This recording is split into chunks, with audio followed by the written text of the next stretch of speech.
Hello, everyone, and welcome to our first extended Day Ahead Market virtual town hall. I'm Elliot Mainzer, and it's been my privilege to lead the California ISO these past 5 years. Thank you so much for joining us today. With the launch of the Extended Day Ahead Market, or EDAM, just a few months away, we wanted to bring together our friends and colleagues in the regulatory, policymaking, customer, and advocacy communities to hear about the latest activities and progress that's been made. Several members of our leadership team will update you on what's new with governance, our evolving stakeholder processes, progress towards EDAM's May 1st launch, transmission connectivity, and the value proposition of a wide area Western market, and the ISO's approach to the emerging issues related to SEAMs.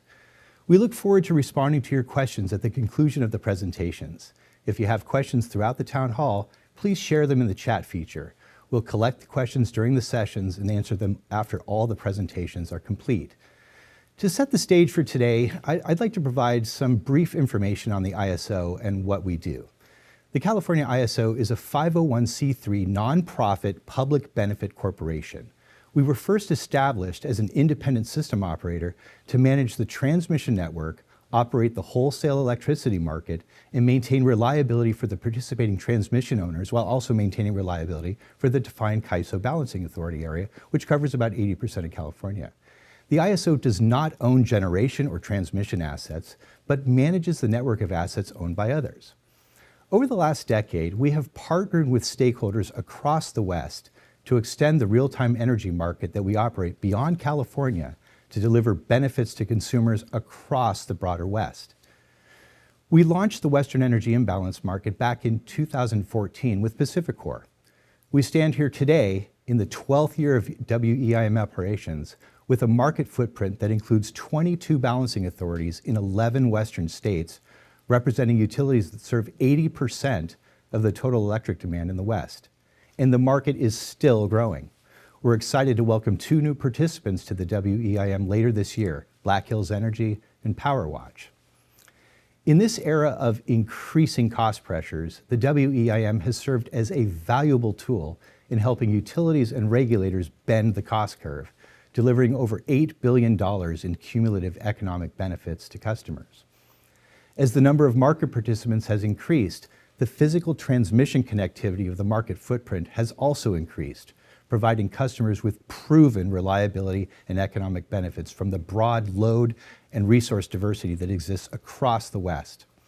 I'd also like to tell you a bit more about why the WEIM has been such a success. We designed the market in collaboration with stakeholders to meet their unique needs. Unlike multi-state markets in other parts of the country, WEIM preserves balancing authorities in the West, maintaining a core role for state regulators and other local regulatory authorities while respecting the autonomy of our market partners.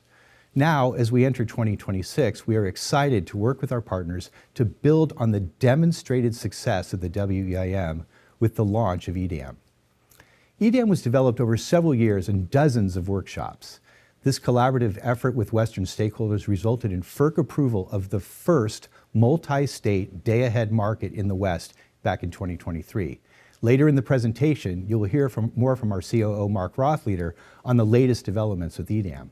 But I will share that late last week, we entered parallel operations with PacifiCorp, and we are all very excited as we head towards EDAM Go Live on May 1st. Today, we also want to share the very latest on the evolution of the governance framework for the markets we administer. This has been a very important issue for stakeholders across the region, and we want to make sure that everyone understands the transformational progress that has been made over the past 2 years. The West-Wide Governance Pathways Initiative has done groundbreaking work to establish the framework for fully independent governance of WEIM and EDAM. And the passage of Assembly Bill 825 in California last year marked a monumental achievement that sets up the WEIM and EDAM to be governed by a fully independent regional organization for Western Energy, or ROE. The ROE was incorporated in January 2026 by the Pathways Formation Committee. We are now working with the Formation Committee and regional stakeholders to make the vision of the Pathways Initiative and AB 825 a reality. This is clearly a pivotal moment for the West. We have an unprecedented opportunity to take advantage of the physics and economics of a wide area day-ahead and real-time electricity market under fully independent governance to drive further reliability and affordability benefits for Western electricity customers. At the ISO, we have an unwavering commitment to this vision and value proposition and look forward to working with all of you to make it a reality. Let me now turn things over to Stacey Crowley to get us started with more about the evolution of independent governance for WEIM and EDAM. Stacey?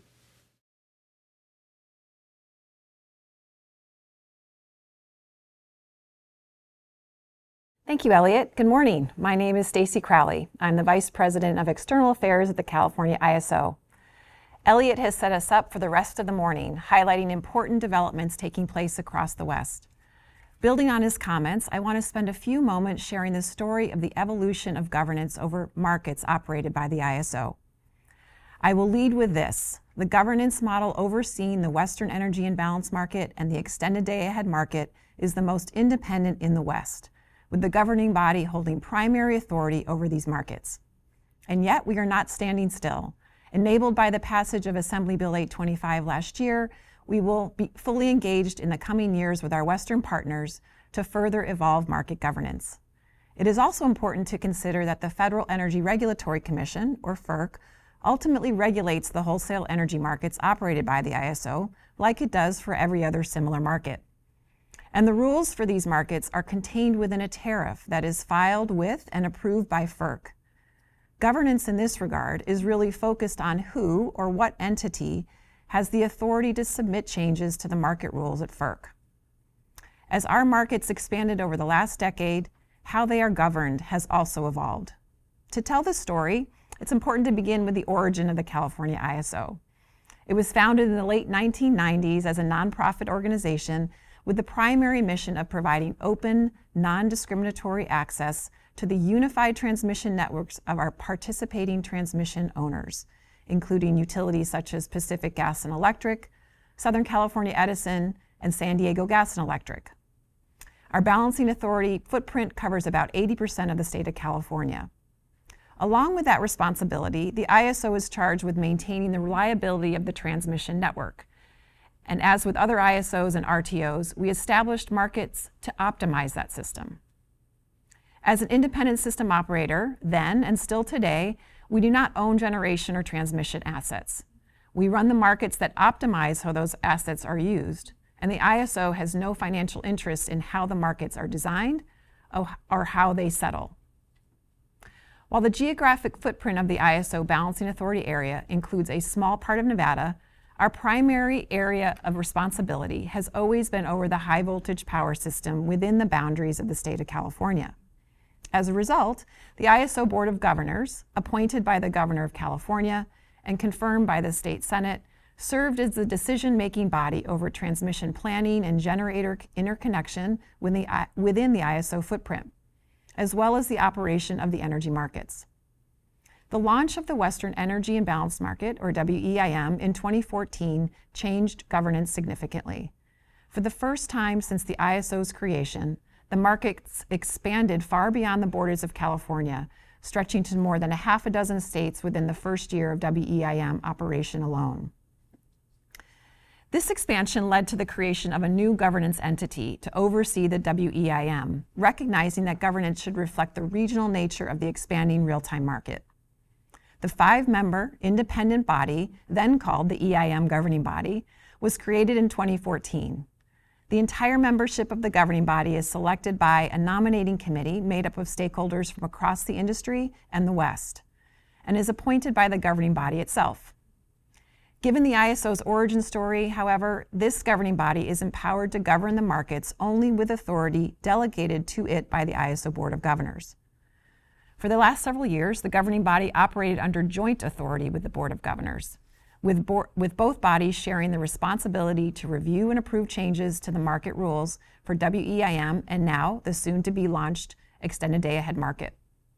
But as the benefits to participants climbed and the significance of continued regional cooperation grew, a broad set of stakeholders sought additional changes through a public process. Thus today, the governing body now holds the primary authority over rules for both of these markets. The governing body has the ability to make independent filings with FERC under Section 205 of the Federal Power Act over the rules for these markets if there is an unresolved dispute between it and the Board of Governors. These independent filing rights at FERC are unique, setting it apart from any other board set up to oversee energy markets in the West. We have continued to support the exploration of further independent governance over the Western energy markets, an evolution that required statutory changes in California. As Elliot noted, California's passage of Assembly Bill 825 in the legislature last year was a landmark milestone in this journey. An unprecedented and diverse coalition of Western stakeholders united to support legislation that would fully enable implementation of the West-wide Governance Pathways Initiative proposal. The Pathways Initiative emerged in response to requests from state regulators to develop an even more robust independent governance structure for WEIM and EDAM, one that preserves the significant efficiencies and benefits of the ISO's existing market platform. Over the past few years, the initiative earned broad support from utilities, trade associations, independent power producers, labor unions, public interest organizations, consumer advocates, and many others across the region. With AB 825 signed by the governor in 2025, the ISO, once certain conditions are met, can transition governance of WEIM and EDAM tariff rules to a new independent regional organization for Western energy. This law also outlines a clear process for enabling California entities to participate in markets overseen by this regional organization, once those conditions are met. This recently incorporated organization will be led by a new independent board, selected by Western stakeholders and free from financial and political interests. It will hold sole authority over WEIM and EDAM market rules and will be responsible exclusively for submitting any related tariff changes to the Federal Energy Regulatory Commission. Designed by the West for the West, this organization will be truly independent while honoring the distinct energy policies and priorities of each state. The ISO has been honored to operate the Western energy markets over the years.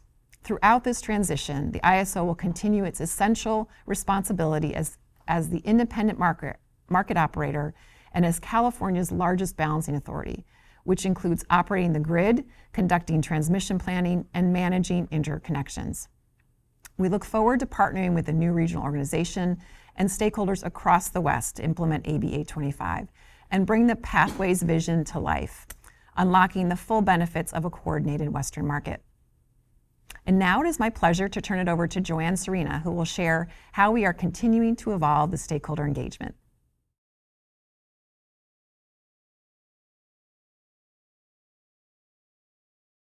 Thank you, Stacey. Our stakeholder model is certainly evolving as our governance structure has also been evolving. Well, good morning, everyone. My name is Joanne Serina. I'm the Vice President of Stakeholder Engagement and Customer Experience here at the ISO, and I'm really excited to share with you some details about the evolution of the stakeholder process and how stakeholder input is really at the heart of everything we do here at the ISO. We have certainly been on a journey to improve our stakeholder process, to foster deeper engagement and ensure the voices of all stakeholders, from market participants to regional entities, including state agencies, and the broader public interest community, are heard. The stakeholder community also requested a more significant role in our policy initiative process.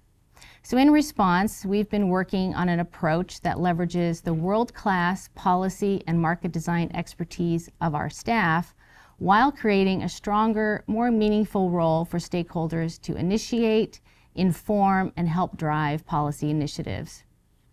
Through this evolution, we have recognized the value of working closely with stakeholders. From helping shape policy initiatives to updating our business practice manuals and hosting workshops and technical user groups. Stakeholder input has been incredibly valuable and now plays a significant role in guiding our market design and infrastructure planning, ultimately helping us deliver more effective and reliable solutions.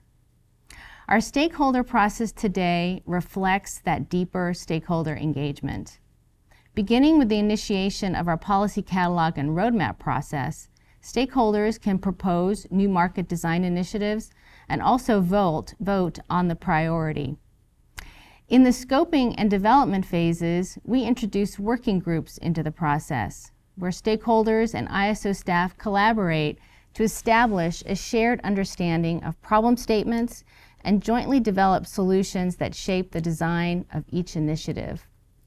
With that deeper engagement of stakeholders in policy development, we're able to incorporate a full range of perspectives and reflect those viewpoints in proposed solutions.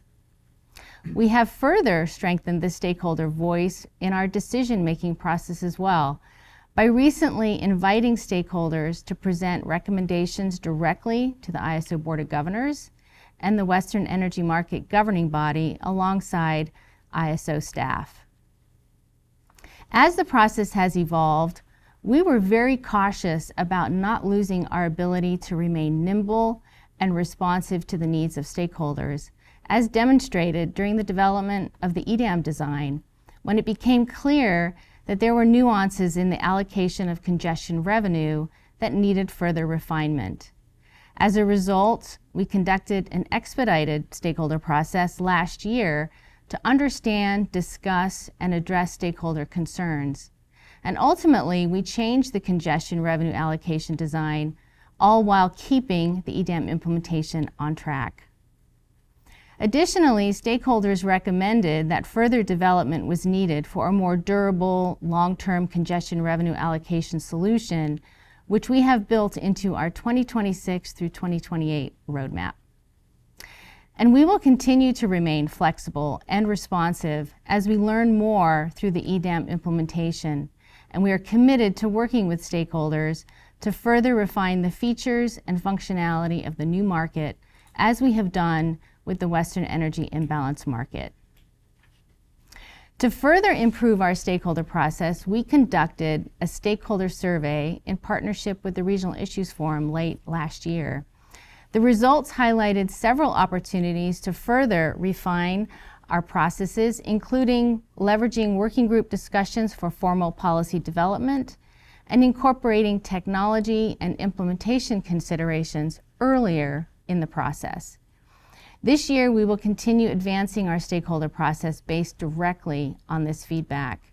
We will also work with the Regional Issues Forum in implementing its proposed RIF enhancements as described in its project draft final proposal. These enhancements include expanding the RIF's role in the annual policy catalog and roadmap process, integrating indicative voting throughout the development of policy initiatives to increase transparency, and introducing a sector sponsor role within policy initiatives. Looking ahead, we will also partner with the newly formed Regional Organization for Western Energy to deliver the evolved stakeholder experience defined in the Pathways Step 2 proposal. At the same time, we'll continue to build on and strengthen our processes for initiatives related to the California ISO's balancing authority functions that are governed by the ISO board. So together with the RIF and the regional organization, we continue to identify ways to expand the role of stakeholders across every step of our stakeholder process. Based on the progress we've made, I'm really excited to share with you that we recently published a stakeholder process guide intended to help stakeholders navigate our current process. The guide walks through the life cycle of an initiative from initiation to implementation and includes insights into recent process changes. It is available on our Stakeholder Center Policy Initiatives website, and I really hope that you will find it helpful. In summary, we have really taken the heart the feedback from stakeholders, seeking a more inclusive, stakeholder-driven policy initiative process at the ISO. We're pleased with the progress to date as we look forward to continuing the evolution in partnership with the RIF and the new regional organization in the years ahead. I would like to thank all the stakeholders who have been on this journey with us. We truly appreciate all the positive feedback that we have heard. I also really appreciate your engagement today and look forward to your continued partnership as we strive to develop regional services to meet the needs of the West. And now it's my pleasure to turn it over to Neil Millar, who is going to talk about the connectivity of the WEIM and EDAM.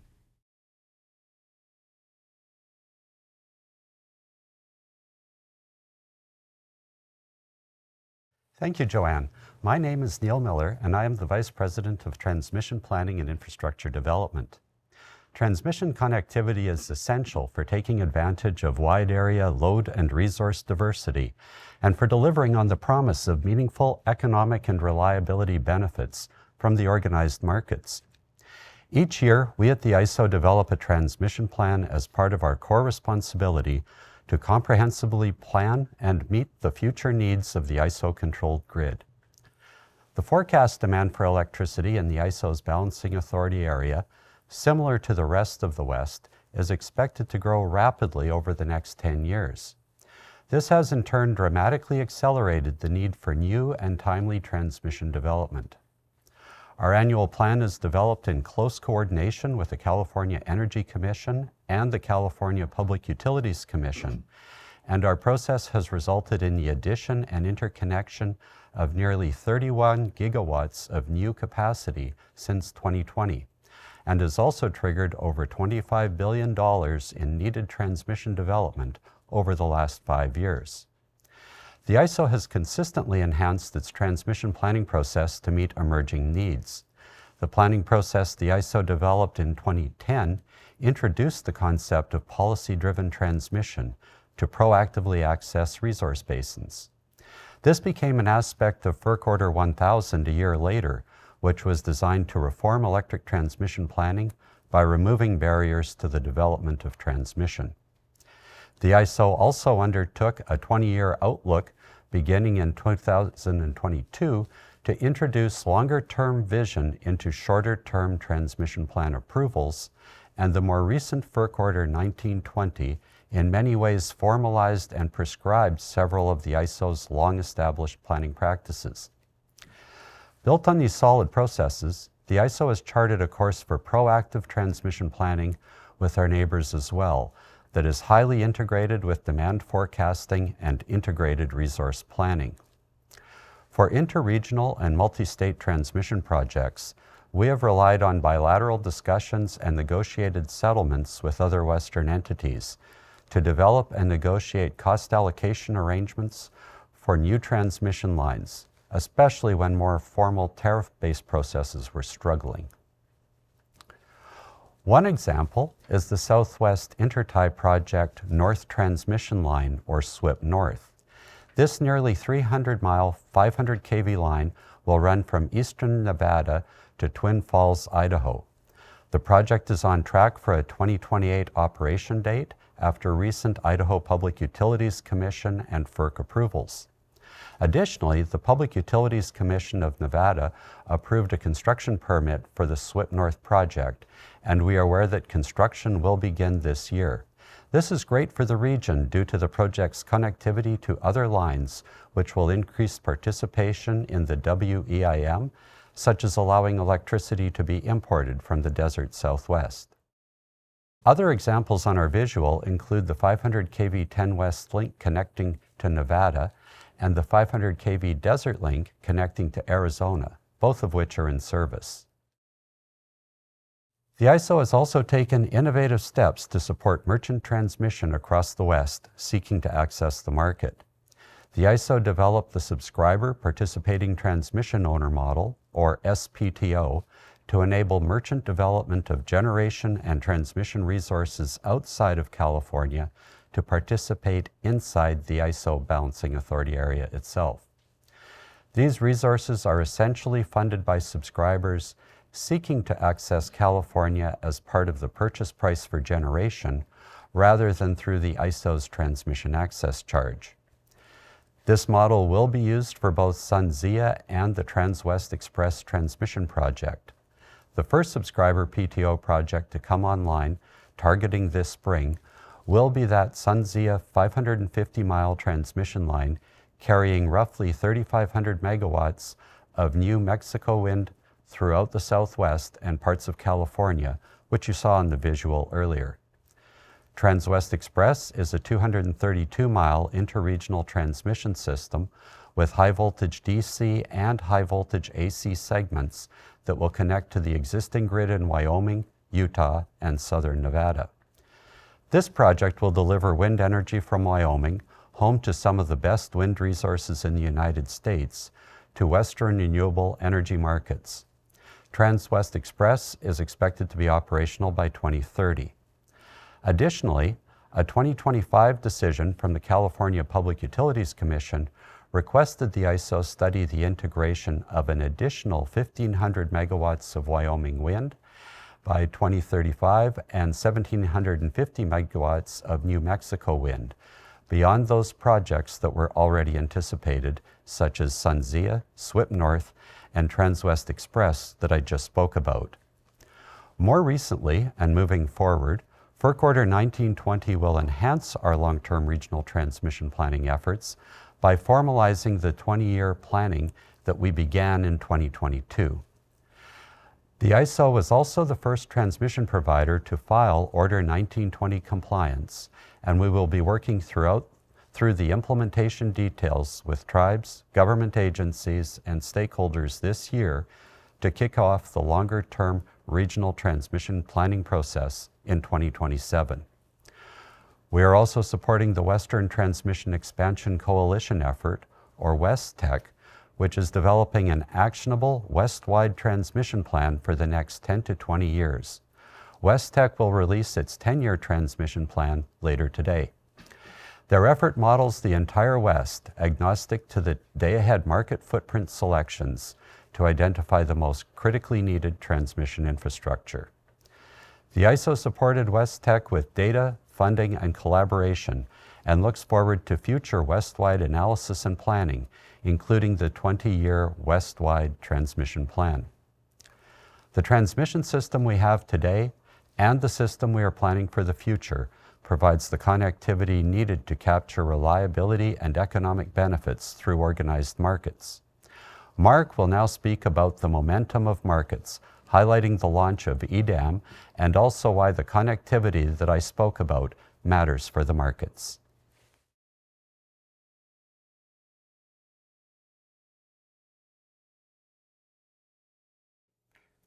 Thank you, Neil, and thank you for your leadership in infrastructure planning and for outlining the broad transmission connectivity across the West. Connectivity coupled with the real-time economic dispatch continues to unlock tremendous value for our region. My name is Mark Rothleder, and I'm the Senior Vice President, Chief Operating Officer here at the ISO. Following on what Neil spoke to, I would like to highlight why transmission connectivity matters for markets. The diversity coupled with transmission connectivity of Western electric grid helps us all at different times in different ways.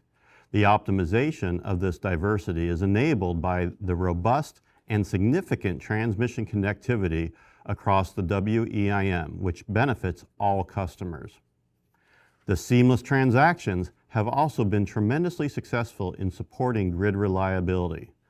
When one area of the footprint, such as the Southwest, is facing reliability concerns, another area of the footprint, such as the Northwest or California, can seamlessly deliver energy through transmission and the market to help manage grid conditions. We've operated in this way over the last decade through the WEIM. Building on the WEIM success, this transmission connectivity moving forward in EDAM will allow the market to leverage load and resource diversity of the West, not just for meeting real-time imbalances, but EDAM will have even more significant opportunity to enhance reliability and deliver economic benefits as EDAM prepares the system for the next operating day with the objective to meet the full forecasted demand using a broader set of resource choices.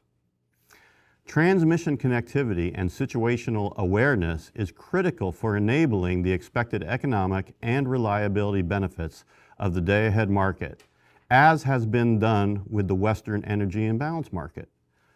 Before providing an update on EDAM implementation status and activities, I want to spend a moment reviewing the tremendous economic and reliability benefits we have seen across the West from the WEIM. It is a powerful story of successful collaboration for the electric industry, which paved the way for broader market participation and the extended day-ahead market in the West. The launch of the WEIM in 2014 marked the first time that an organized market operated in the West across multiple balancing authorities. Now, WEIM serves more than 20 balancing authorities across 11 states and 80% of the electric demand in the West. The real-time market spans more than 1,500 miles from the Canadian border to El Paso, Texas. This has allowed the optimized dispatch of generators across much of the western United States to enhance grid reliability and drive substantial economic benefits for consumers. Through the end of 2025, we have seen cumulative economic benefits of more than $8 billion accruing to the participating balancing authorities and their customers from the operation of WEIM. The reason for this is the power of seamless wide area collaboration. The WEIM has proven very effective in allowing utilities across the West to access the lowest cost generation to meet their demand within each hour in 15 and 5-minute increments, utilizing a highly interconnected footprint of transfer paths. There's nothing else out there in the West that replaces the ability to seamlessly move energy where it is available to where it is needed every 5 minutes. Given the geographic diversity of the West, consumer demand for electricity varies both in size and timing. Similarly, the natural resources in the West also differ, affecting the availability of power from electric generators to be exported onto the grid. Spring runoff within the mighty Columbia River Basin in the Northwest, for example, can send power output soaring in the spring months, while the natural bounty of sunshine and wind in the Southwest, Mountain West, and California can produce tremendous amounts of low-emitting solar and wind power in summer months. As Neil addressed earlier, this robust transmission connectivity of our market footprint has also made the grid in the West more reliable. Increasingly, we have tremendous reliability benefits from seamless operation of WEIM across a large, diverse geographic footprint. While significant transmission connectivities across the market footprint, our WEIM partners continue to unlock opportunities to expand the transfer capability available for optimization. Just in 2025, our existing market participants opened 3 new transfer paths to the market, further increasing the ability to optimize the diverse supply and demand across the West. When it's hot in the Southwest, it might be mild in the Mountain States. Or when a deep Arctic cold front sweeps across the Northwest, there may be less extreme weather in other parts of the West. It is this network of transfer paths that enable the WEIM to be bigger than the weather. And this isn't hypothetical. Participants in WEIM have seen this in action numerous times during extreme weather events in recent years. In 2021, a heat dome set up over Pacific Northwest and set an all-time record of 116 degrees in Portland, Oregon. Fortunately, temperatures were much milder in other parts of the West. From the mountain states to the Southwest to California, the Pacific Northwest was able to take advantage of the WEIM's connected footprint to import vast amounts of power for supporting during this event. Fast forward to September 2022, when California ISO's balancing authority hit its all-time record demand for electricity. The tables were flipped. From June 2021, when the rest of the West was able to really support California during its all-time need. Then, in summer 2023, following historic levels of winter snowpack, California had significant hydropower resources that allowed it to export tremendous amounts of power during the month of July to help with record levels of demand in Arizona and elsewhere. And more recently, In a more recent example, in January 2024, an extreme cold weather event descended on the Northwest. And the WEIM was able to identify and ship large amounts of low-cost power from the desert Southwest into the Northwest. Had the Pacific DC intertie been available at the time for south to north transfers, the system would have shipped even more energy from California and Southwest to the Northwest. Without this seamless operation of the market and efficient utilization of transmission connectivity, results would have looked much different. Without the EIM, the system would not only operate less economically, but also could increase the risk of reliability concerns. With the proven value of WEIM has provided across the West, we are excited to build upon our experience now in 2026 and beyond, launching EDAM in the West. EDAM extends the market optimization to the day-ahead timeframe, where the bulk of scheduling occurs as the market efficiently positions the resources to serve the forecasted demand across the footprint. It is also important to highlight the evolving nature of the Western energy markets. As has been the case, WEIM, since its launch, we anticipate that EDAM market design will continue to evolve, informed by stakeholder input and operational experience, as Joanne spoke to earlier. Recently, as part of our implementation activities, we worked with stakeholders to modify aspects of the intertie scheduling modeling when bidding at California ISO Balancing Authority Area interties for the EDAM launch. These are examples of the ISO's willingness and ability to listen, absorb stakeholder input, and evolve design to support the needs of market participants. We are less than 3 months from launching EDAM, and PacifiCorp, as its first participant, we successfully completed EDAM market simulation, which is a pre-production testing phase where the EDAM technology features and processes from bid to bill are available for market participants to test and evaluate. This allows market participants to become familiar with EDAM in a simulated, non-binding environment. It also supports market participants' readiness for bidding, scheduling, settlements, and other key features of the market without any financial or operational consequences. And just earlier this week, we initiated parallel operations with PacifiCorp. This phase of the onboarding process results in the market operator producing actual non-binding market results for the participants to determine if it can operate reliably and under live market conditions. We are excited to have Portland General Electric on track to be in EDAM operation in October. Several other entities have signed agreements to join EDAM. In 2027, we will have the Balancing Authority of Northern California and the Los Angeles Department of Water Power, Turlock Irrigation District, and Public Service Company of New Mexico join EDAM. In 2028, the Imperial Irrigation District will simultaneously join WEIM and EDAM. Additional entities are at various stages of pursuing implementation agreements to join EDAM or have otherwise expressed publicly that EDAM is their preferred day-ahead market.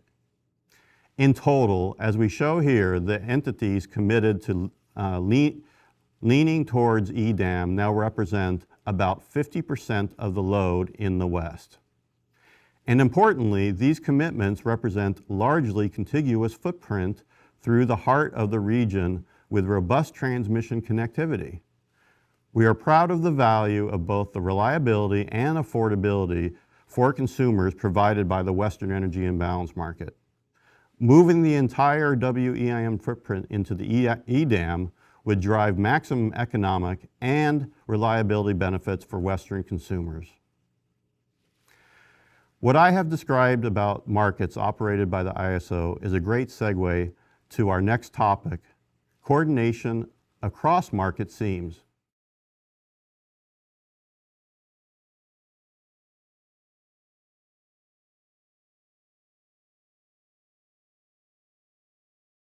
With several day-ahead and real-time markets operating over portions of the Western interconnection, Coordination will be necessary to mitigate potential seams issues. The word seams is an umbrella term for interfaces between adjacent wholesale electric systems. We recognize that some WEIM participants have indicated their intent to leave the energy imbalance market to join SPP's Markets Plus. Coordination across the seams between balancing authorities, transmission service providers, transmission operators, and market operators is necessary on the grid for institutions responsible for the grid to carry out their respective roles effectively.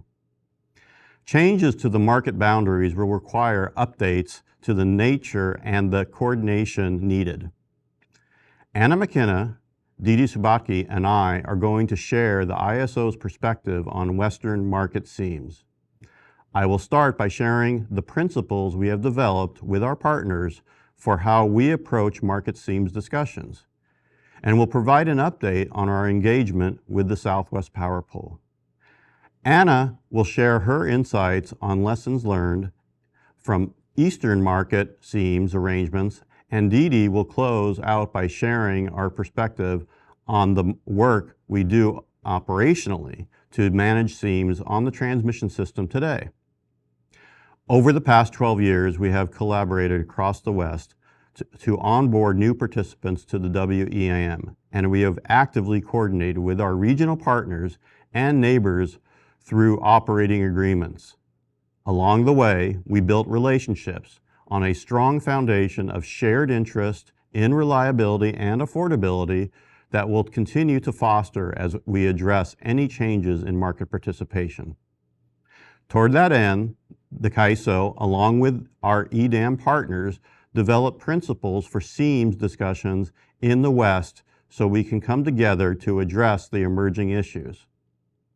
These principles focus on reliability, respect, and mutual benefits. First, we must maintain system reliability. Reliability and affordability are shared interests across the West. Markets find reliable solutions at their lowest cost for electricity consumers. With separate markets, there are separate solutions.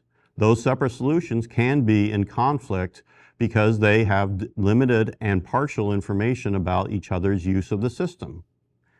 Seams arrangements attempt to reconcile these conflicts of the separate solutions by prioritizing reliability.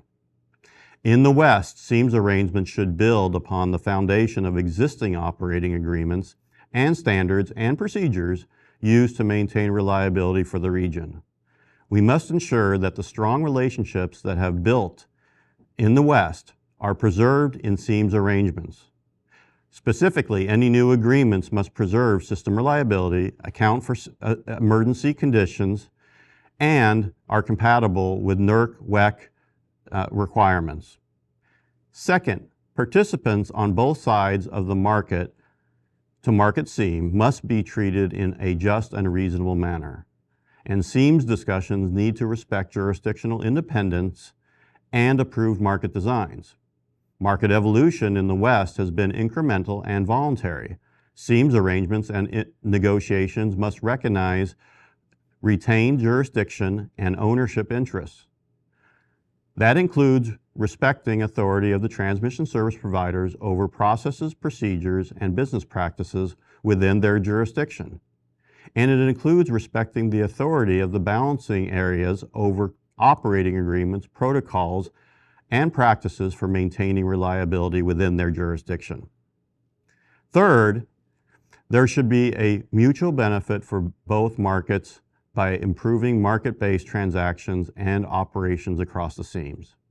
Seams arrangements should not negatively impact either market and should not harm customers, nor detract from participation in the day-ahead and real-time markets.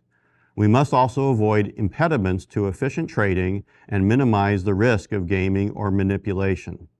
To that end, we must support imports and exports across interfaces in a way that is consistent with the respective market designs and open access transmission tariffs. These principles reflect our shared interest in reliability and affordability across borders. I will now turn to Anna, who who will speak to the differences in how seams are treated in the West and in the East, and the impact on future seams discussions. Thank you, Mark. My name is Anna McKenna, and I am the Vice President of Market Design and Analysis here at the ISO. Before I get started, I just wanted to remind you all to submit your questions, which we will get to later on. The West presented distinct challenges when the WEIM and EDAM were designed. Addressing those challenges required significant ingenuity, particularly in creating a framework that allows Western balancing authorities and transmission providers to self-determine when, how, and to what extent they participate in organized markets. The successful evolution of the WEIM has reduced friction among balancing authorities, supported reliability as load has grown, enabled the rapid expansion of renewable resources, and performed effectively during extreme events across the region. This evolution made real-time optimization possible across much of the Western grid in both 15 and 5 minutes intervals. By using markets to dispatch reliable solutions at the lowest cost, the WEIM has eliminated seams, reduced costs for utilities, improved reliability and affordability for consumers, and delivered value to independent power producers. Both the WEIM and EDAM facilitate seamless transactions across participating balancing authorities while preserving full autonomy over transmission planning and service, resource planning, and balancing area responsibilities. This structure is fundamentally different from Eastern markets, where many of those functions are consolidated within a single balancing and market footprint. While Western markets are distinct, we can still learn from the experiences of our colleagues in the East. Recent papers by FERC staff, Western resource advocates, and grid strategies have documented these lessons well, and we intend to draw from them thoughtfully. Some key takeaways rise to the top. First, the importance of starting with a clear set of principles that all parties commit to, ensuring outcomes are mutually beneficial. Second, the need to respect and protect investments in existing transmission systems. Third, the value of clearly defined arrangements that specify how parties will relieve transmission constraints and manage available transfer capability and flow entitlements. For market-to-market seams, that may include flow-based management and settlement mechanisms that equitably allocate costs between two locational marginal pricing systems. Fourth, we recognize that Eastern markets see barriers to trade across market boundaries. They have worked to address inflexible trading mechanisms, inefficient interface pricing, and misaligned timelines. But there's still limited long-term contracting between footprints. The West can learn from the tools that have been developed in the East and to facilitate economic transfers between markets, but these mechanisms are inherently complex and made more so by the diversity of parties and interests across the Western landscape. While these lessons are valuable, it is important to recognize that Eastern joint operating agreements are not plug-and-play solutions for the West. In the East, these agreements are typically bilateral and encompass topics that in the West are addressed through a combination of standards, framework agreements, and operating procedures. Importantly, Western arrangements will have to extend beyond market operators alone.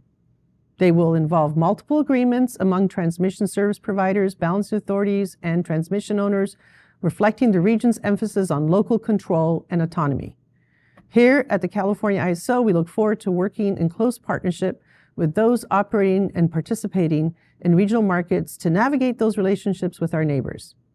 We do so with a clear understanding of both the lessons we can apply from the East and the limits of those lessons, given the unique tapestry of the Western market, which centers on the autonomy of dozens of balancing authorities. Now, I will turn it over to Dede to discuss our work addressing reliability challenges across the balancing areas in the West and our efforts to minimize seams as we move toward EDAM implementation. Thank you, Anna. My name is Dede Subakti, and I'm the Vice President of System Operations.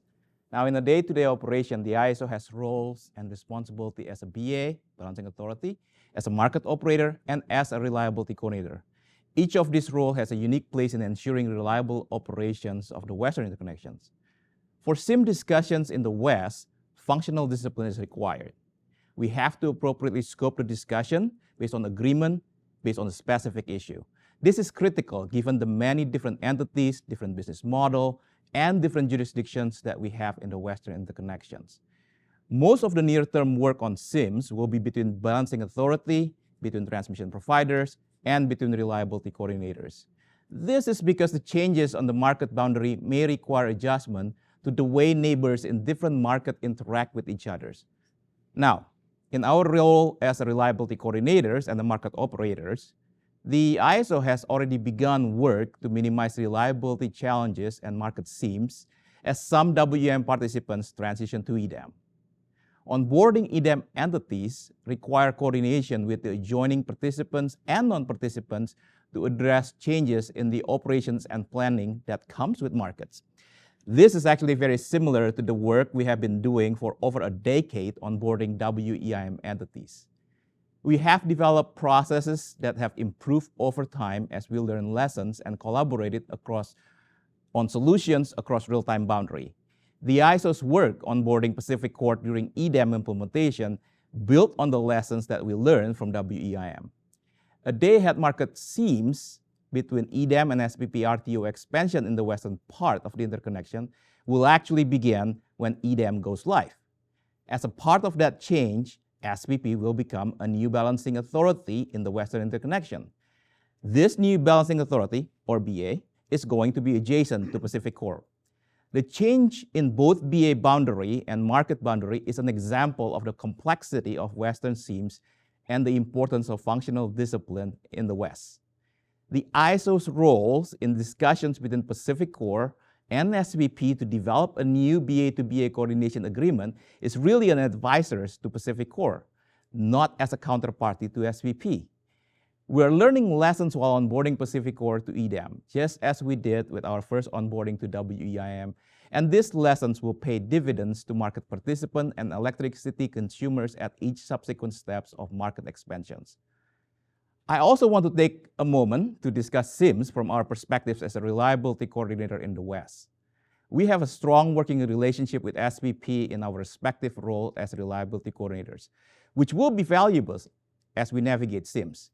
The ISO's RC West and the SPP Western RC services both benefit from the groundwork of power system tools and the data streams that were established by Peak Reliability. That is a predecessor RC that covered the whole Western interconnection.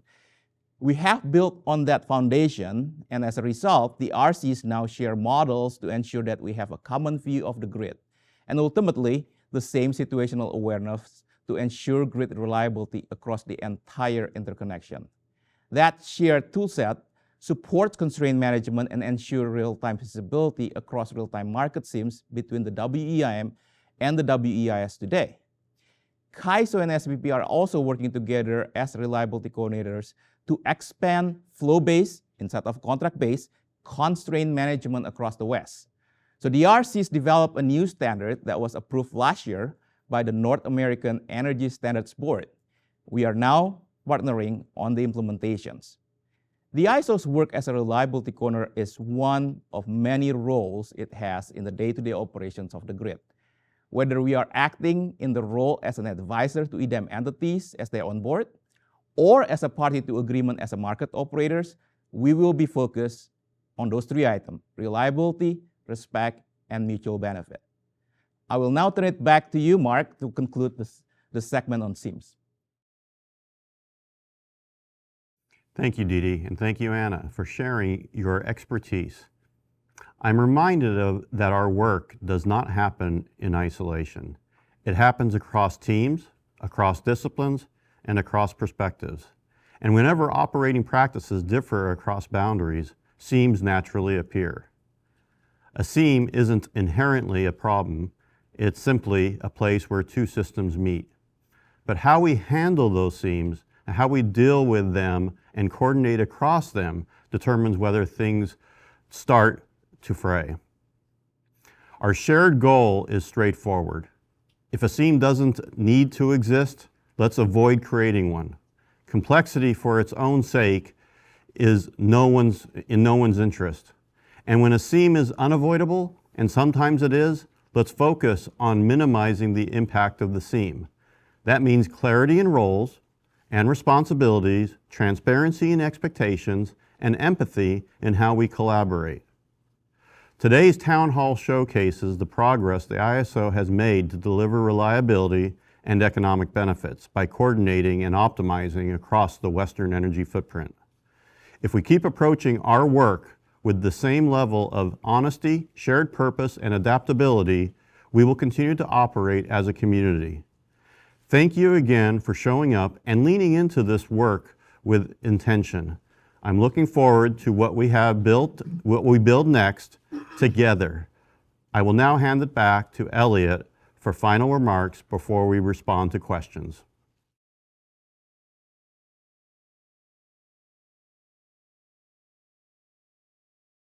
Thank you again for joining us today. I really hope you found this virtual town hall helpful and informative. Before we move to questions, let me offer a quick shout out to Melissa Skelton and Paul Koliadich and the fantastic team of CAISO staff and subject matter experts who helped pull the program together today. And thank you to my colleagues on the CAISO leadership team for your dedication and commitment to our public service mission.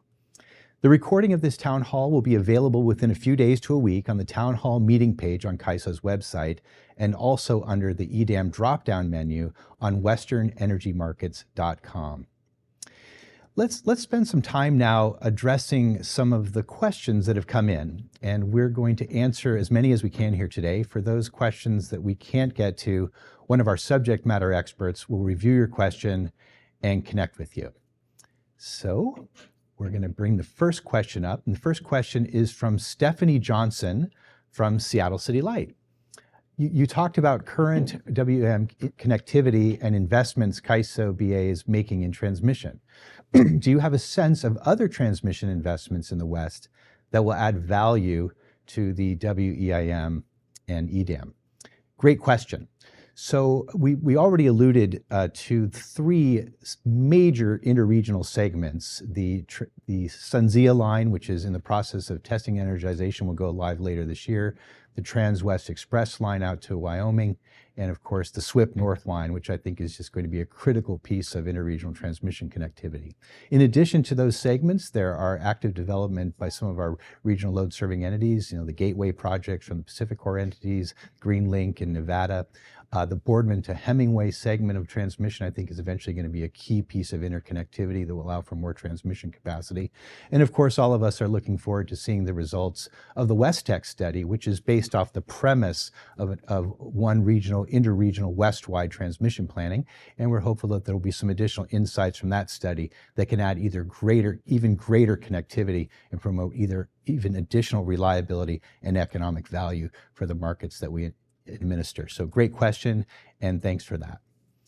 Okay, so let's get the next question. We've got a question from Dara Gill. The question here is, what opportunities does EDAM provide for further market opportunities and integration of renewables and battery resources? Do we expect lower curtailment of these resources that can provide increased economic opportunity for these resources? For the Q&A, I'm joined to my right by Mark Rothleder and to my left by Stacey Crowley. So I'm going to pass this question over to Mark Rothleder. I would answer it this way. In parallel, while we were implementing EIM and seeing the benefits, the economic and reliability benefits, we were also integrating large amounts of renewable resources and batteries more recently. And as a result of that, the learning that we have has really been valuable in helping us share and allow other parts of the West to actually integrate higher amounts of renewables and consider batteries as part of the solution.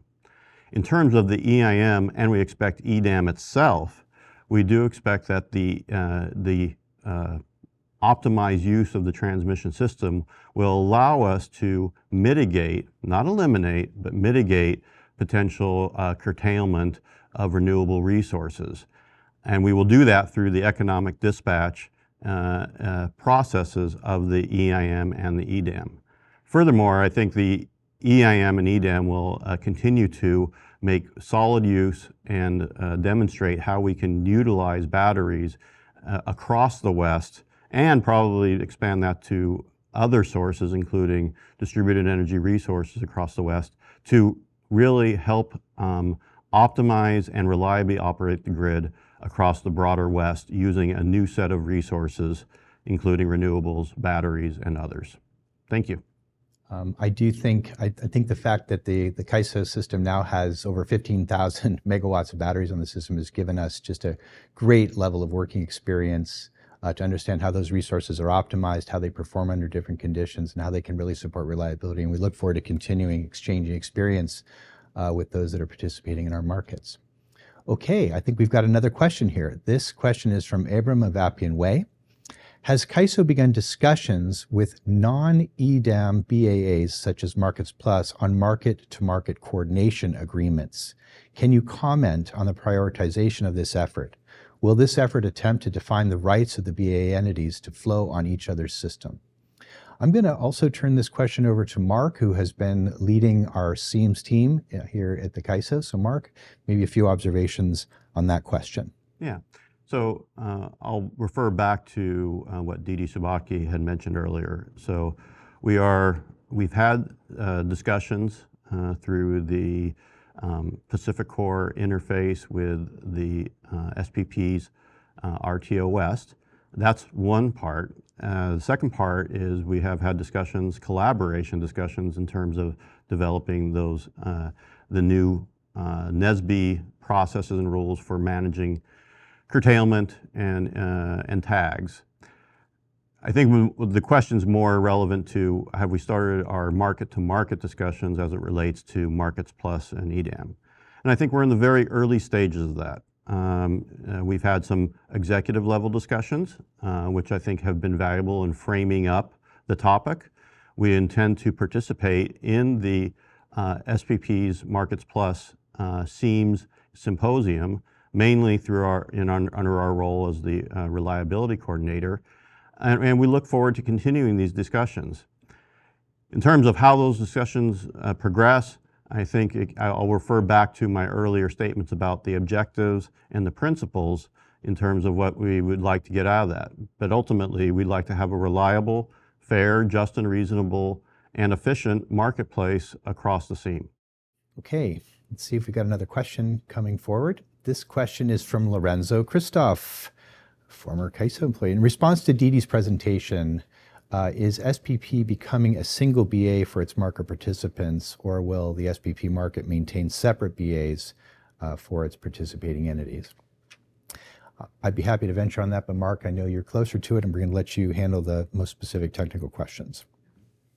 I hope I get this right, and if I don't, I apologize. But it's my understanding that the SPP's expansion, at least the RTO West expansion, is a single balancing area that will actually operate across the interconnections. Probably the first one to do that. So that's our understanding at this point. In terms of Markets Plus, I want to be clear on that one because it's just like EDAM. The balancing areas, the existing balancing areas will maintain their balancing authority area roles, and there's not a consolidation of balancing areas in the case of either EDAM or Markets Plus. And I'm sure the folks at SPP will be more than happy to answer additional questions on their design. So thanks, Mark. Let's take the next question. Okay, this question is from Mariana Rosmuela from Avantis. What are the next anticipated areas of EDAM design evolution once initial market operations stabilize? Mark? I think the next step in looking towards, after stabilization, obviously stabilization, I would say, includes progressing and evolving the congestion revenue allocation. So I think that's part of the evolution that we've already committed to. But I think once we get beyond that, I think the questions will come up about are there new opportunities, including do we integrate ancillary services into the extended, the EDAM marketplace across the broader West. There will be, I think we'll look at other opportunities in terms of how do we enhance resource efficiency? Is there ways to do that through coordinated or resource adequacy arrangements? That's not really under our purview, but it's something that the EDAM entities may want to explore. A couple things, certainly that the issues that have hit my radar screen, I think we all know that, we're moving into a world where things like parallel flows and congestion revenue allocation are becoming much more explicit, much more transparent through the evolution of the markets. And so pricing those, allocating those costs efficiently, and continuing to evolve those elements of the design are something that we're going to continue to work very closely with stakeholders on. I know another area that we're engaged on with folks right now is, to run a security constrained economic dispatch, it's obviously maximally helpful to have the best possible information you can about how power is physically flowing across the grid. That gives you the ability to get as much capability out of your existing assets. At the same time, we want to make sure that we have a liquid and robust energy trading environment, and we want to be sensitive to the commercial practices and principles of those that help with hedging of power and creating liquidity in the marketplace. That's another area that we're going to continue to be evolving over time with the stakeholder community, thinking strategically, anticipating changes so that we can be able to provide both that really granular and highly efficient dispatch of the system and a liquid and vibrant commercial marketplace. So much more in that area as well. And we're certainly, of course, first and foremost excited with Go Live here this spring. But we know there is lots of work to be done over time, just in the same way that the WEIM has evolved based off the interests of stakeholders. So we've got another question here. This is from Ali Durodi from NV Energy. Based on my understanding, when EDAM implements and added, EIM and EDAM work in parallel as an integrated tiered system. Every individual third-party generator or load customers in our BA have to participate in EDAM and EIM as a participating resources and not be optional anymore. Is that correct? Mark, go for it. Yeah, so I think the word participation probably has taken on new meaning. As you transition to the EDAM, because it is the full market trying to meet the full demand in the day ahead, the notion of having base schedules coming into the real time and not having to settle those base schedules, I think, is the transition as you move from real time to day ahead. In that regard, a independent resource has choices. They can either self-schedule that resource or they can bid that resource in. And I think from that perspective, I would say participation, active participation, is a resource that's actively bidding in that resource, whereas a self-schedule is kind of indicating their desire to produce regardless really of price, because they have probably other contractual obligations. Thanks, Mark. At this point, we don't have any additional questions coming in. Is that right? Okay, well, hopefully that's a sign of good, solid, comprehensive information. I want to just say once again, thank you all for participating and for the questions and your engagement. We just genuinely appreciate the partnerships with all of you, the work we've done together, and just sharing such a strong shared interest in reliability and affordability and sustainability of the Western grid. So as noted earlier, we're going to follow up on any questions that might come in later. Please reach out to Melissa Skelton with any additional questions or follow-up, and we will, of course, continue to keep you posted through a variety of different channels. So I want to just close by saying how excited we are. These really are an incredible moment. All of us are eagerly looking forward to May 1st, and just very excited to bring EDAM on board and to deliver additional reliability and economic value for the Western interconnection. So thanks again for joining us today. Take care, and please stay safe out there.